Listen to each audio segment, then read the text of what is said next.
एक त गौरी मोरा पातर दोसर सुन्दर बर रे ललना रे तेसर ही पिया के दुलारू दर्द कोना सहत रे। एक त गौरी मोरा पातर दोसर सुन्दर बर रे ललना रे तेसर ही पिया के दुलारू दर्द कोना सहत रे। सासु मोरी सुतली भानस घर ननदो को बड़ घर है ललन रे गोतानो जे सुतली महल घर कोना का जगाय बड़े ललन रे गोतानो जे सुतली महल घर कोना का जगाय बड़े।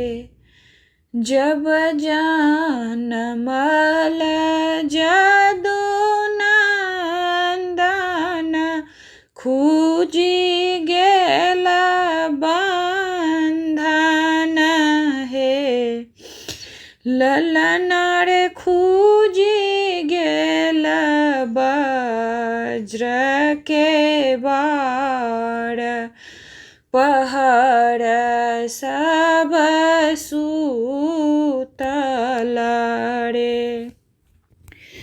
जब जनमल जदू नंदन खूजी गेल बंधन हे ललना रे खूजी गेल वज्र के बार पहर सब सूतल रे।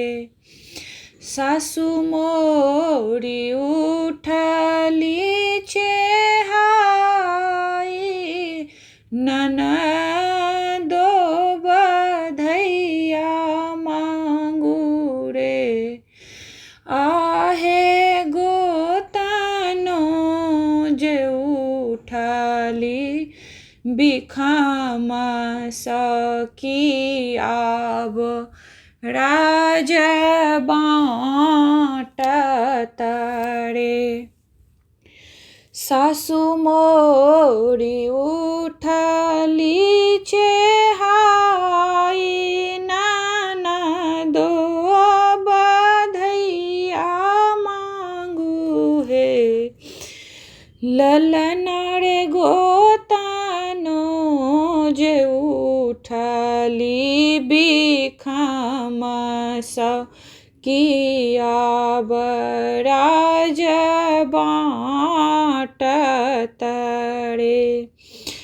सासु के देवानी करुक तेल ननदो तिसी तेल रे आहे गोतानो के देवानी फूलेल तेल हमरा हुनका पैंच चलत रे।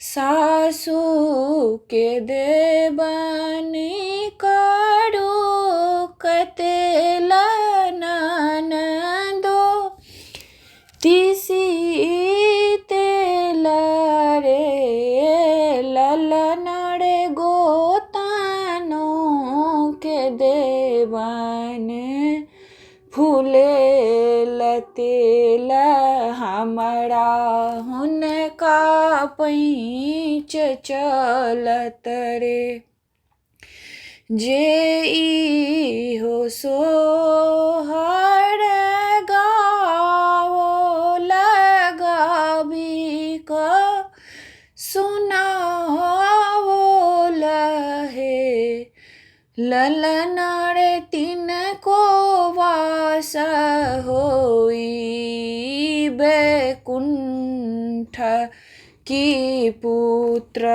फल पावत रे जे हो सोहर गावो लगाबी का सुनाओ लहे आहे तीन को बास बैकुंठ की पुत्र फल पावत है।